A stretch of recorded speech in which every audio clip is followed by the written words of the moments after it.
Hello and welcome to the series Will You Take Me Home?, which is a story about the acceptance of technology by humans. This series was prepared by Agnieszka Landowska from Gdańsk University of Technology and was made possible by the European Union's Erasmus Plus project CHADOPT, which stands for Teaching Students How Children with Neurodevelopmental Disorders Adopt and Interact with Technologies. The series explores how people decide whether to use the technologies that are proposed to them. It is about technology acceptance models and the reasons why people incorporate certain technologies in their lives. Consisting of 7 parts, the series begins by outlining the challenges of technology adoption and acceptance and then browses through diverse acceptance models. You are watching Part 2, Technology Acceptance Models Family. Links to the other parts of the series can be found in the comments. As you have already learned in Part 1, technology acceptance models are the models that explore the factors influencing an individual's user's decision to adopt technology. Each model defines a set of constructs of different types. Those constructs are variables that represent a belief of a human being, an attitude, an intention, or a behavior. The model also defines relations between the constructs, which show how constructs influence each other. Each model defines also a set of external variables. They influence the constructs and might be also modifiers of relations between the constructs.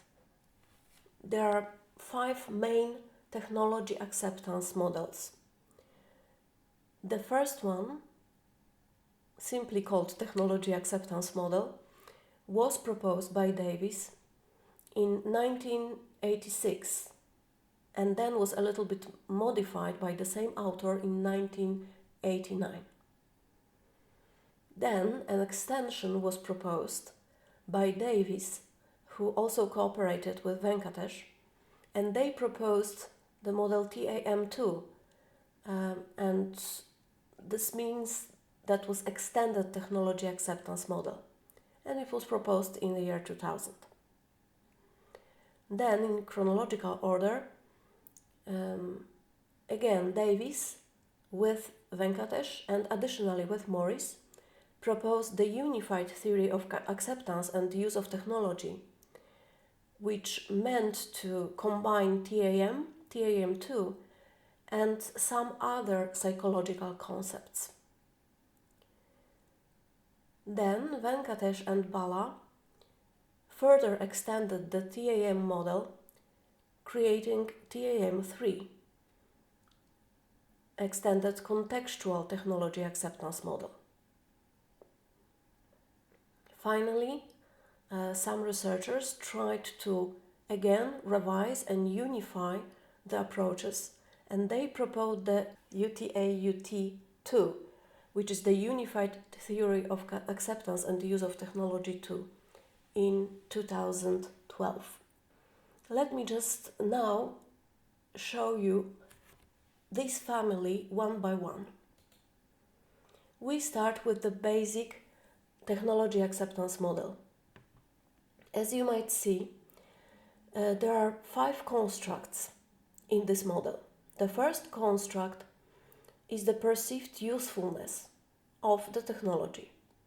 Then there is perceived ease of use. And those 2 factors are beliefs. Then we have the attitude toward using, which is influenced by the previous 2. And this one influences behavioral intention of use, and then this influences actual system use.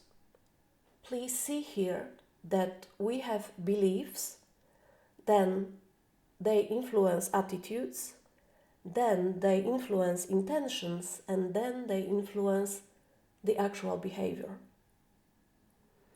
In this model, I would like you to notice that behavioral intention to use does not always indicate in 100% that the system will be actually used. Sometimes we are just saying, okay, maybe I will try it one day.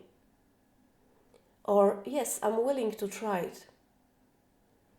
But then, when the time comes, something else matters more and we don't actually buy the product. Or even more, sometimes we buy the product and then we don't use it, which happens to a lot of sports equipment at homes. The technology acceptance models frequently also provide a set of external variables that additionally influence our beliefs and attitudes towards technology. And in TAM model, those external variables include system characteristics like interface design or functionality, then user characteristics including his or her experience, self-efficacy, etc. Organizational factors, training and support available along with the technology, and also social influence, which is the influence by peers or by caregivers. Then there are facilitating conditions like resources or infrastructure. An extension was proposed to this basic acceptance model, and as you might see, part of it is exactly the same as in technology acceptance model. The difference here is that the attitude towards using and intention to use right now are concatenated and just in a form just of intention to use. But this model is extended with some additional constructs. And there is subjective norm, which is defined as the perception that important others think you should use the system. Then the image, which shows that using the system might enhance one's status within the group. Then there come some cognitive instrumental processes variables, and this is job relevance, output quality, and also result demonstrability. Those factors influence perceived usefulness. Please note that there are no specific factors that influence perceived ease of use in this model. Please also note that there are two external variables proposed. Those external variables are experience and voluntariness of use. And you might see that those external variables, they don't influence the constructs directly, but they are rather modifiers of the relationship, for example, between subjective norm and intention to use. Experience is also said to influence the relationship between subjective norm and perceived usefulness.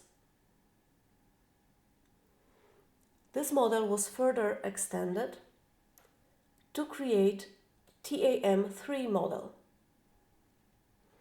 As you might see, perceived usefulness, perceived ease of use, behavioral intention, and use behavior are exactly the same as in technology acceptance model 2. We still have experience and voluntariness as the external variables. But we have a couple of new constructs. And those constructs, They come from psychology and also user experience research. First, there are factors, the anchoring factors. The term anchor is derived from psychology and means something that is grounded, and we can attribute something else towards it. So the anchoring factors are computer self-efficacy, so how a person perceives his own ability to use the system. Then perceptions of external control, which shows belief that resources or external support are actually available.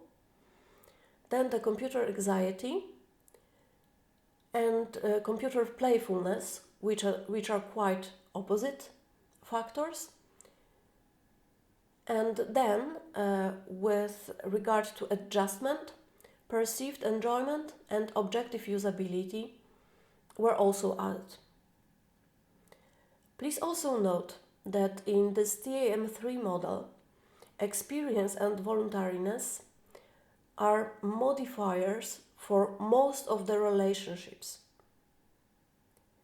Also, the output quality was changed from just being in direct relationship between this construct and perceived usefulness to a modifier between job relevance and perceived usefulness.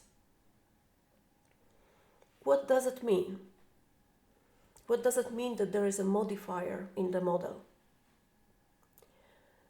That means that this influence, for example, of the image or the job relevance to the perceived usefulness depends on the output quality that the user might get. And also, for example, computer anxiety and its influence on the perceived ease of use, the relationship between those two is heavily dependent on previous experiences. And in that way, it modifies this relationship. Another model that was proposed is the Unified Technology Acceptance Model, UTAUT. And please have a look that right now we have just behavioral intention and use behavior that were left from previous models. But we have a series of new constructs which are performance expectancy. And looking at the definition, that this is a belief that using the technology will improve job performance, this is similar to the TAM construct called perceived usefulness. Then there is the construct of effort expectancy, which is defined as the ease of use and effort required to learn or use the system, which is quite similar to the TAM's model construct perceived ease of use. But there are two completely new constructs, which are the combination of previously defined factors, for example, in the TAM3 model.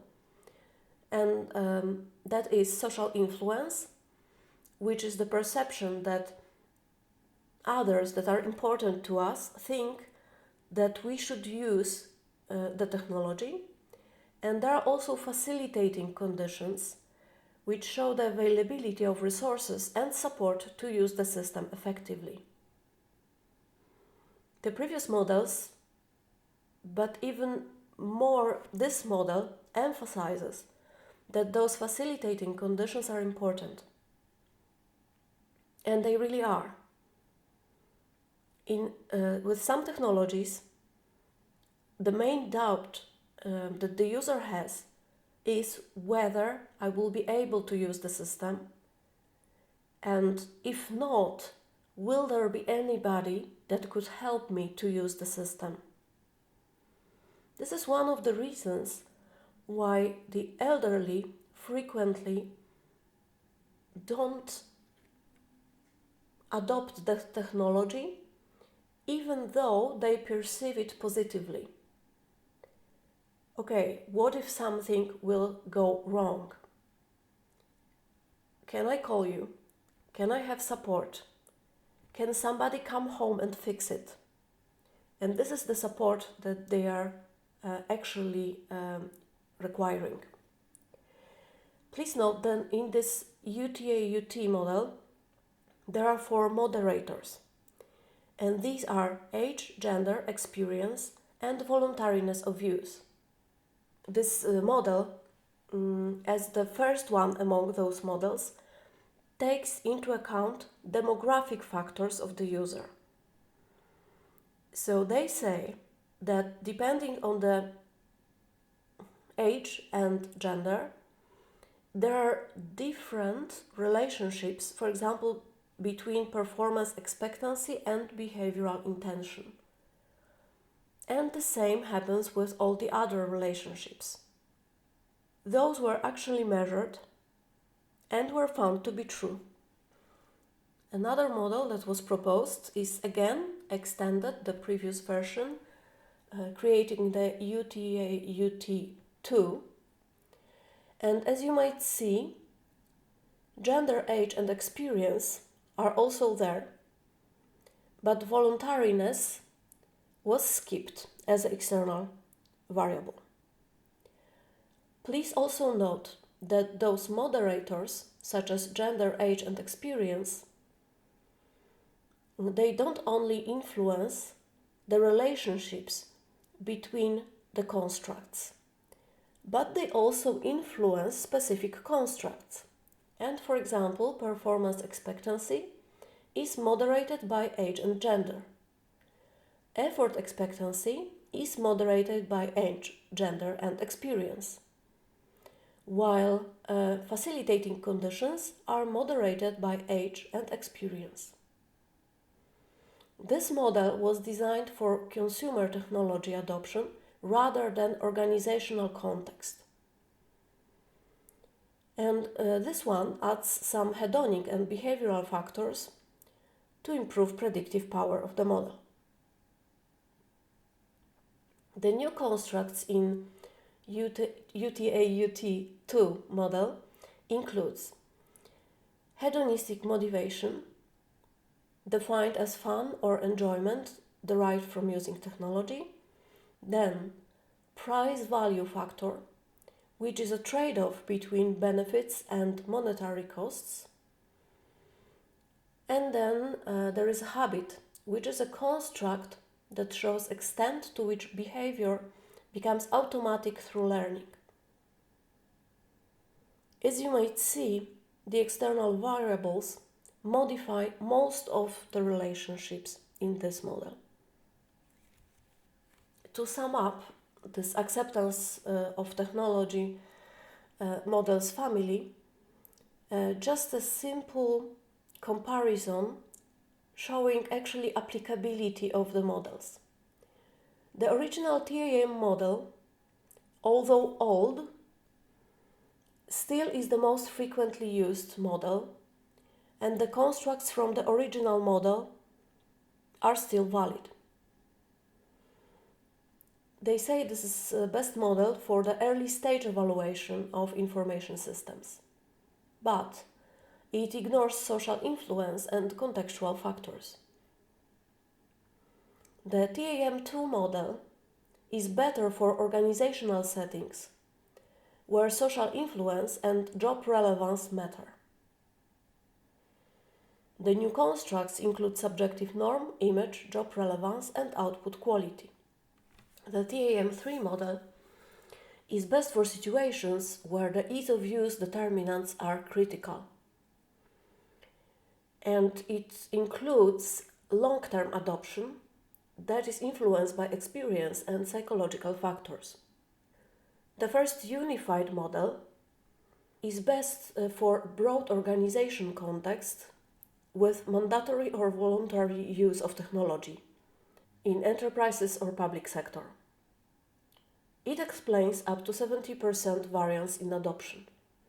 The UTAUT2 model is best for individual consumer technology adoption, including mobile apps, social media, and other. It adds individual factors like hedonic motivation, price value factor, and habit. You have watched part 2 of the series Will You Take Me Home, which is about the acceptance and adoption of technology by humans. The comments list all parts of the series. See the comments for literature on the subject as well.